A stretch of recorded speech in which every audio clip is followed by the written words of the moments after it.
이만 창기 제국을 무너뜨렸다. 영국군 전멸. 이산들 완에서 숨겨진 지휘 실패의 진실 1879년 1월. 남아프리카의 초원은 건기 특유의 메마른 공기로 가득했다.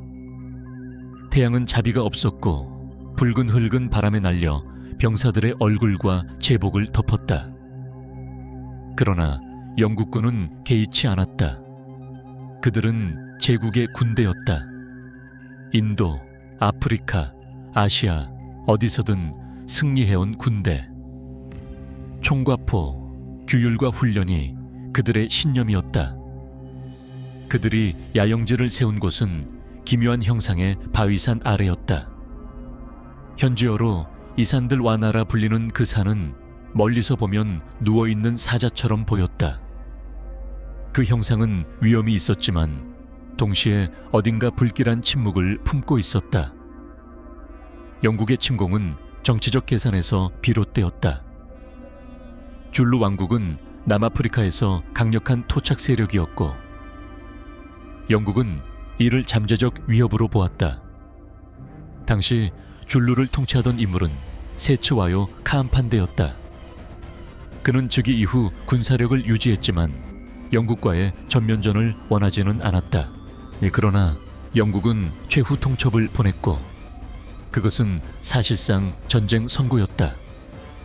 1879년 1월 11일 영국군은 국경을 넘어 진군했다.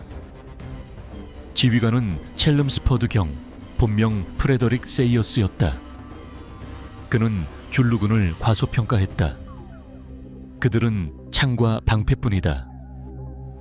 그의 말은 참모들 사이에서 여러 번 반복되었다. 마티니 헨리 소총의 사거리와 위력을 생각하면 이 전쟁은 이미 결과가 정해진 것이나 다름없다고 믿었다. 이산들 완에 도착했을 때 영국군은 방어 진지를 제대로 구축하지 않았다. 참호도 없었고 마차로 원형 방어선을 만들지도 않았다. 텐트는 넓게 펼쳐졌고 병력은 여러 구역으로 흩어졌다. 정찰은 이루어졌지만 보고는 모호했다. 언덕 너머에 줄루 병력이 모이고 있다는 소문이 돌았지만 그것이 대규모 군대라는 증거는 없었다. 1월 20일 일밤 몇몇 장교는 불안함을 느꼈다. 현지인 안내병들은 줄루 전사들이 집결하고 있다고 경고했다. 그러나 상부는 대수롭지 않게 넘겼다. 그들이 우리를 공격하겠는가? 라는 오만한 질문이 공기를 지배했다. 새벽이 밝았다. 1월 22일 아침 첼름스퍼드 경은 일부 병력을 이끌고 야영지를 떠났다. 줄루군의 위치를 확인하고 기습하겠다는 계획이었다. 결과적으로 야영지에는 약 1800명 정도만 남게 되었다. 그 중에는 보병, 포병, 보급병이 섞여 있었다. 지휘는 파울리 장교에게 맡겨졌다. 아침 공기는 이상하리만치 고요했다. 바람도 약했고 새소리도 드물었다. 몇몇 병사는 먼 지평선에 먼지 기둥이 피어오르는 것을 보았다. 처음에는 가축대나 작은 부족 이동으로 여겼다. 그러나 망원경으로 확인한 정찰병의 얼굴은 창백해졌다. 언덕 뒤에서 검은 점들이 줄지어 나타나고 있었다. 점은 선이 되었고 선은 파도가 되었다. 그 수는 수백이 아니었다. 수천이었다. 곧 보고가 올라왔다. 대규모 줄루 병력 발견. 하지만 정확한 규모는 파악되지 않았다. 영국 장교들은 여전히 침착하려 애썼다. 그들은 병력을 전개해 사격선을 형성했다. 이 포병은 포를 배치했다. 마티니 헨리 소총은 장전되었다. 그러나 문제는 배치였다. 병사들은 넓게 퍼져 있었다. 탄약 보급 마차는 후방에 있었고 탄약 상자는 단단히 봉인되어 있었다. 긴급 상황에서 빠르게 열기 어려운 구조였다. 정오가 가까워지자 줄루 전사들의 모습이 또렷해졌다. 검은 방패와 짧은 창을 든 전사들이 줄지어 서 있었다. 그들의 머리에는 전통 장식이 달려 있었고 몸에는 최소한의 보호구만 있었다. 현대식 군대와 비교하면 초라해 보였다. 그러나 그들의 움직임은 질서정연했다. 그들은 무질서한 군중이 아니었다. 수십 년간 단련된 연대 체계를 갖춘 군대였다. 각 연대는 나이별로 편성되어 있었고 명령 체계도 분명했다. 그들의 전술은 황소의 뿔이라 불렸다. 중앙이 적을 고정시키고 양쪽 날개가 포위하는 방식. 영국군은 아직 그 전술의 진짜 위력을 알지 못했다. 첫 발포는 영국군이 했다. 포탄이 터지며 먼지가 솟구쳤다.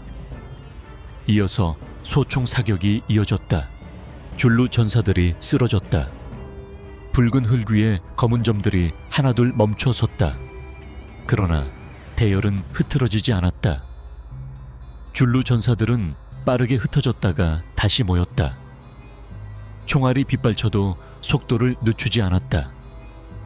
그들은 지형을 이용해 전진했고 언덕과 풀숲을 엄폐물로 삼았다. 영국군은 처음엔 자신감을 유지했다.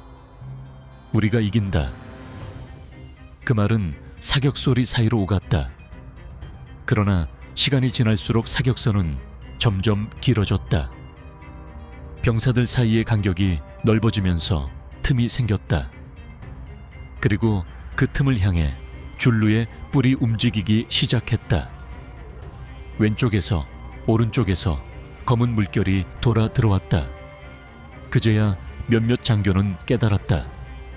이 전투는 단순한 정면 충돌이 아니었다. 포위가 시작되고 있었다. 탄약이 빠르게 소모되었다. 병사들은 후방에 탄약을 요청했다. 그러나 상자는 쉽게 열리지 않았고 전달 과정도 혼란스러웠다. 보급병은 사격선까지 뛰어가야 했고 그 과정에서 많은 이가 쓰러졌다. 태양은 머리 위로 치솟았고 열기는 더욱 강해졌다. 연기와 먼지가 뒤섞여 시야를 흐렸다. 줄루 전사들의 함성이 점점 가까워졌다. 총성이 여전히 울리고 있었지만 그 간격은 점점 길어졌다. 그리고 누군가 외쳤다. 탄약이 부족하다. 그 한마디는 공기를 얼어붙게 했다. 이산들 완화의 붉은 흙 위에서 제국의 오만은 조금씩 균열을 내고 있었다. 정오 무렵 태양은 잔혹할 만큼 높이 떠 있었다. 열기는 사격 연기와 뒤섞여 숨을 막히게 했다. 영국군의 마티니 헨리 소총은 여전히 불을 뿜고 있었지만 사격 간격은 점점 길어지고 있었다. 줄루 전사들의 물결은 멈추지 않았다. 영국 장교들은 이제야 분명히 보았다. 줄루 군대의 배치는 우연이 아니었다. 중앙의 대열이 정면을 압박하는 동안 양측의 병력이 넓게 돌아 들어오고 있었다. 그것은 전통적인 줄루 전술, 이른바 황소의 뿔이었다. 중앙이 가슴이 되어 적을 붙들고 좌우에 뿔이 포위하며 후방의 허리가 도주로를 차단하는 구조. 그 순간 영국군은 자신들이 함정의 중심에 서 있다는 사실을 깨달았다. 사격은 정확했다. 가까이 접근한 줄루 전사들이 연달아 쓰러졌다. 그러나 그 뒤에서 또 다른 대열이 달려왔다. 그들은 총성에 놀라지 않았다. 오히려 함성을 높였다. 전사들의 발걸음이 땅을 울렸다. 먼지는 하늘로 치솟았고 붉은 흙은 피와 섞이기 시작했다. 영국군의 가장 큰 문제는 간격이었다. 방어선을 길게 펼친 탓에 병력은 얇게 늘어져 있었다. 포병은 중앙에 있었고 일부 보병은 지나치게 전진해 있었다. 지휘체계는 분산되었고 명령은 제대로 전달되지 않았다. 간격을 좁혀라. 그러나 이미 늦어가고 있었다. 좌측에서 검은 파도가 밀려들었다. 줄루의 왼쪽 뿔이었다. 동시에 우측에서도 동일한 움직임이 보였다. 그들은 사격선을 향해 정면으로 달려오지 않았다. 대신 측면을 노렸다. 포위는 서서히, 그러나 확실하게 닫히고 있었다. 탄약 보급은 혼란 그 자체였다. 마차는 후방에 있었고 이 탄약 상자는 나사로 단단히 봉인되어 있었다. 긴박한 전투 상황에서 그것을 빠르게 열 수 있는 도구도 충분하지 않았다. 병사들은 맨손으로 상자를 두드리거나 총검으로 비틀어 열어야 했다. 보급병들이 탄약을 들고 달려왔지만 그들은 노출되어 있었다. 줄루 전사들의 일부는 이미 사격선을 뚫고 접근하고 있었다. 보급병이 쓰러지면 그가 들고 있던 탄약도 함께 흩어졌다. 총성이 점점 드문드문 들렸다. 이산드로아나 언덕 위에서 이를 지켜보던 일부 장교는 믿을 수 없다는 표정을 지었다. 그들은 여전히 우리가 더 많은 사상자를 내고 있다고 주장했다. 실제로 줄루 전사들의 피해는 컸다. 수백, 어쩌면 수천이 쓰러졌을지도 모른다. 그러나 숫자는 여전히 압도적이었다. 약 2만 명. 그것이 줄루 군대의 규모였다. 그들은 단순한 군중이 아니었다. 각 연대는 독립적으로 움직이며 명령 체계를 유지했다. 중앙의 병력이 잠시 주춤하면 다른 연대가 빈자리를 메웠다. 그들의 지위는 국왕 세츠와요 카암판대의 통치 아래 정비된 군사체계의 결과였다. 비록 그가 직접 전장에 있지는 않았지만 그가 유지해온 군제는 이 날을 위해 존재하는 듯 보였다. 영국군의 좌측이 먼저 무너졌다. 한 소대가 탄약 부족으로 사격을 멈추자 줄루 전사들이 돌진했다. 방패로 총검을 밀어내고 짧은 창 이크라로 찔러 넣었다. 근접전이 시작되자 상황은 급변했다. 소총은 재장전이 필요했고 총검은 수적으로 밀렸다. 비명과 함성이 뒤섞였다. 우측에서도 비슷한 상황이 벌어졌다.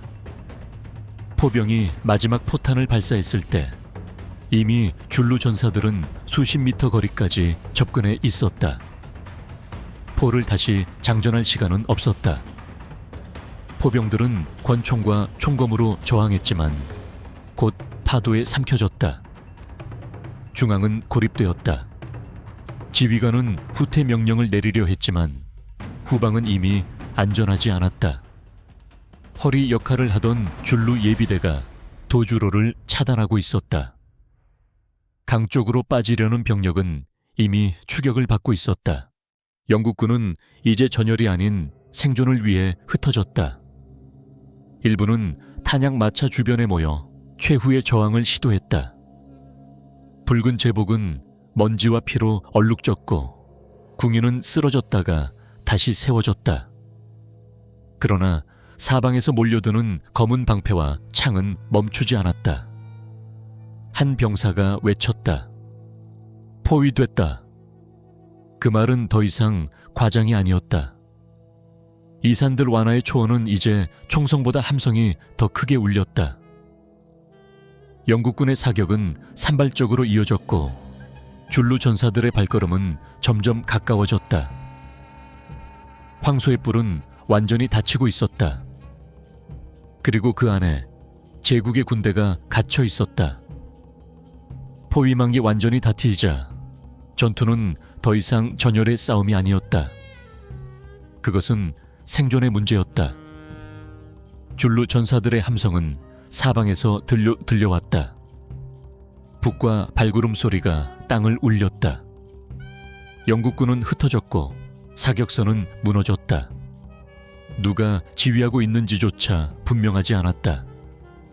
장교 몇 명이 말을 타고 명령을 외쳤지만 연기와 먼지, 그리고 비명 속에서 그 소리는 쉽게 묻혔다. 마티니 헌리 소총은 여전히 위력적이었다. 가까운 거리에서 발사된 총탄은 방패를 꿰뚫고 전사를 쓰러뜨렸다. 그러나 재장전에는 시간이 필요했다. 탄약은 부족했고 총구는 과열되었다. 어떤 병사는 이미 마지막 탄환을 쏘고 총검을 고정하고 있었다. 줄루 전사들은 속도를 늦추지 않았다. 그들의 전술은 단순했지만 치밀했다. 일부는 정면에서 공격을 이어가며 영국군의 시선을 묶었다. 다른 일부는 측면에서 돌입해 소규모 집단을 고립시켰다. 고립된 병력은 곧 둘러싸였고 근접전이 벌어졌다. 이크루아가 번쩍였다. 짧고 두꺼운 창날은 찌르기에 최적화되어 있었다. 방패는 총검을 흘려내고 전사는 몸을 낮춰 급소를 노렸다. 훈련된 영국 병사들도 당황했다. 총검술은 집단 전열 속에서 위력을 발휘했지만 사방에서 동시에 공격받는 상황에서는 무력했다. 포병 진지는 가장 먼저 붕괴했다. 마지막 포탄이 발사된 뒤 포병들은 권총과 검으로 저항했다. 그러나 수적으로 열세였다. 포는 곧 침묵했다. 포 주변에 쓰러진 붉은 제복이 쌓였다. 야영지 중심부에서는 일부 병력이 마차를 원형으로 배치해 임시 방어선을 만들려 했다. 그러나 이미 늦었다. 마차는 충분하지 않았고 줄루 전사들은 그 틈을 찾아냈다. 한 병사가 탄약 상자를 열려다 쓰러졌다. 그의 손에는 아직 나사가 쥐어져 있었다.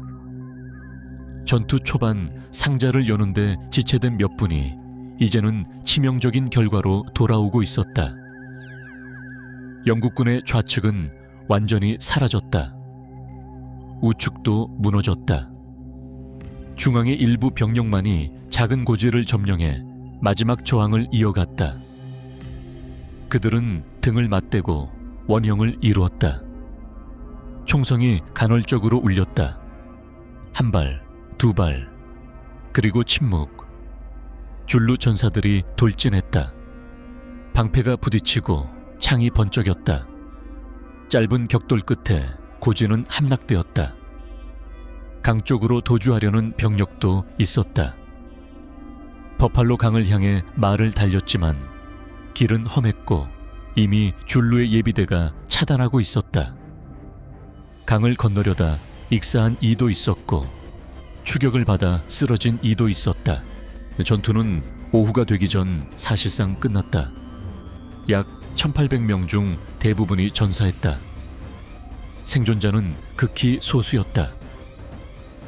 그들은 부상과 충격 속에서 간신히 탈출해 소식을 전했다. 이날의 참패는 훗날 이산드로아나 전투로 기록된다. 줄루군의 피해도 컸다. 수천 명이 쓰러졌다고 전해진다. 그러나 그들은 목표를 달성했다. 현대식 무기로 무장한 제국군을 정면에서 포 위에 괴멸시켰다. 해가 기울 무렵 전장은 조용해졌다. 붉은 제복은 초원 위에 흩어져 있었다. 텐트는 불타거나 찢겨 있었고 마차는 전복되었다. 총과 장비는 흩어졌고 연기는 서서히 사라졌다. 줄루 전사들은 전장을 정리했다. 전통에 따라 전리품을 거두고 부상자를 수습했다. 그들 역시 많은 동료를 잃었다. 승리였지만 값비싼 승리였다. 이산드로아나 언덕은 침묵했다. 그날 아침 영국군은 자신들이 압도적이라 믿었다. 그날 오후 그 믿음은 무너졌다. 총과 포가 모든 것을 해결해주지 않는다는 사실이 붉은 흙 위에 쓰여 있었다. 그리고 살아남은 자들은 평생 이날을 잊지 못했다. 이산드로아나의 참패 소식은 며칠 뒤 나탈 식민지에 도착했고 곧 전보를 통해 런던으로 전달되었다. 처음에는 믿지 않는 이들이 더 많았다. 정규군이 전멸하다시피 했다. 그 문장은 곧 신문 일면을 장식했다. 영국 사회는 충격에 빠졌다. 아프가니스탄이나 인도에서의 패배와는 달랐다. 이번에는 창과 방패를 든 전사들에게 현대식 소총과 포를 갖춘 군대가 무너졌다는 사실이 문제였다. 그것은 단순한 군사적 실패가 아니라 제국의 권위에 대한 상처였다. 의회에서는 책임을 묻는 목소리가 터져 나왔다. 왜 방어진지를 구축하지 않았는가? 왜 병력을 분산했는가? 왜 줄루군의 규모를 과소평가했는가? 전쟁을 지휘한 인물은 첼름스퍼드 경, 본명 프레더릭 세이어스였다. 그는 공식적으로 지휘권을 유지했지만 비판의 중심에 섰다. 그는 전투 당시 주력 병력을 이끌고 야영지를 떠나 있었다. 결과적으로 이산드루안에는 충분한 병력이 남지 않았고 방어 준비도 미흡했다. 군 내부 조사와 청문이 이어졌다. 보고서가 제출되었다. 정찰 기록, 병력 배치도, 탄약 보급 명세서가 하나씩 검토되었다. 특히 문제로 지적된 것은 세 가지였다. 첫째, 야영지의 방어 태세 부재. 남아프리카 전쟁 경험이 있는 장교들은 마차를 원형으로 배치하여 방어선을 구축하는 라게르 전술을 알고 있었다. 그러나 이산들 완에서는 시행되지 않았다. 참호도 없었고 자연 지형을 적극 활용하지도 않았다. 둘째, 병력 분산. 지휘관은 줄루군을 소규모로 판단하고 공격을 시도했다. 그 결과 야영지는 얇은 병력만 남게 되었다. 포위에 취약한 구조였다.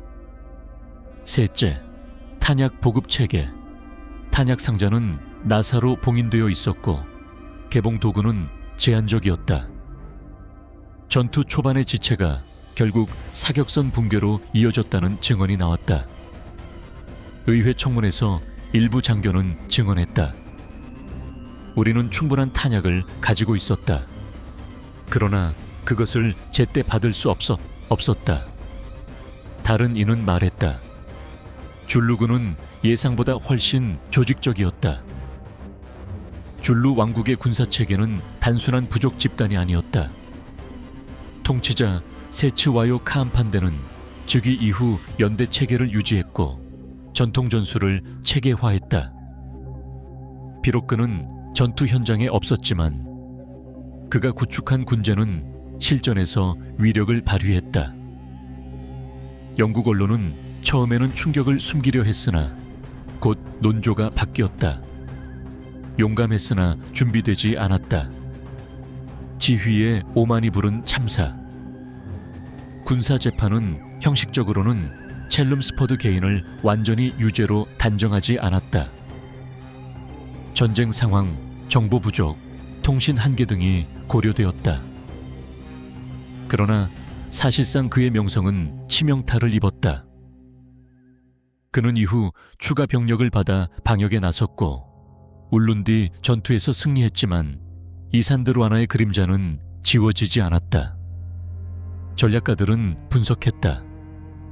왜 2만 명의 전사가 소총 사격을 뚫고 돌파할 수 있었는가? 답은 단순했다. 포위, 지형 활용, 그리고 시간. 영국군은 장거리 화력에서 우위였지만 방어선을 과도하게 확장해 화력을 분산시켰다. 줄루군은 손실을 감수하며 접근했고 측면을 무너뜨렸다. 전열이 붕괴되자 화력 우위는 의미를 잃었다. 이산들 완화는 단지 한 전투의 패배가 아니었다. 그것은 기술 우위는 절대 승리라는 공식에 대한 반례였다. 영국 본국에서는 전사자 명단이 발표되었다. 가족들은 신문에서 이름을 찾았다. 전쟁은 멀리 있었지만 상실은 가까이 다가왔다. 그리고 남아프리카의 초원에서는 전투가 끝난 뒤에도 긴장이 이어졌다. 영국은 복수를 준비했고 더 많은 병력을 파견했다. 전쟁은 계속될 것이었다. 그러나 기록은 분명히 남았다. 1879년 1월 22일 이산들 완에서 벌어진 일은 변명으로 지워지지 않았다. 제국은 법정에서 스스로에게 질문을 던졌다. 우리는 왜 패배했는가? 그 질문은 단순한 군사적 실패를 넘어 오만과 과신에 대한 판결문과도 같았다. 이산들 완화의 전투는 끝났지만 그 의미는 오래 남았다. 1879년 1월 22일 하루도 차이되지 않는 시간 동안 벌어진 전투는 영국 제국의 군사적 신화를 흔들어 놓았다. 전통 무장을 한 군대가 현대식 소총과 포로 무장한 정규군을 포위해 사실상 전멸시켰다. 이 사건은 훗날 이산들 완화 전투라는 이름으로 기록된다. 전문가들은 수십 년 동안 그 패배를 분석했다. 감정이 아니라 구조로, 신화가 아니라 사실로 접근했다. 첫째, 지휘 판단의 오류. 영국군은 줄루군의 규모와 기동 능력을 과소평가했다. 정찰 보고는 있었지만 이를 심각하게 받아들이지 않았다. 병력 분산은 치명적이었다. 둘째, 방어 준비 부족. 야영지는 요새화되지 않았다. 남아프리카 전쟁에서 이미 사용되던 방어 전술, 마차를 원형으로 배치해 진지를 구축하는 방식조차 적용되지 않았다. 평지 위에 길게 늘어진 사격선은 포위에 취약했다. 셋째, 보급 체계의 실패. 탄약은 충분했을 가능성이 크다. 그러나 전선까지 전달되지 못했다. 상자는 쉽게 열리지 않았고 이 보급병은 노출되었다. 전투의 결정적 순간 사격은 끊겼다. 반대로 줄루군의 강점도 분명했다. 그들은 수적으로 우세했을 뿐 아니라 조직적이었다. 연대 체계는 명확했고 전술은 통일되어 있었다. 황소의 뿔은 단순한 돌격이 아니라 계산된 포위 기동이었다. 중앙이 시간을 벌고 양측이 다치며 후방기 도주로를 차단했다. 이 전투는 기적이 아니었다. 우연도 아니었다. 그것은 준비된 군대가 상대의 실수를 정확히 파고든 결과였다.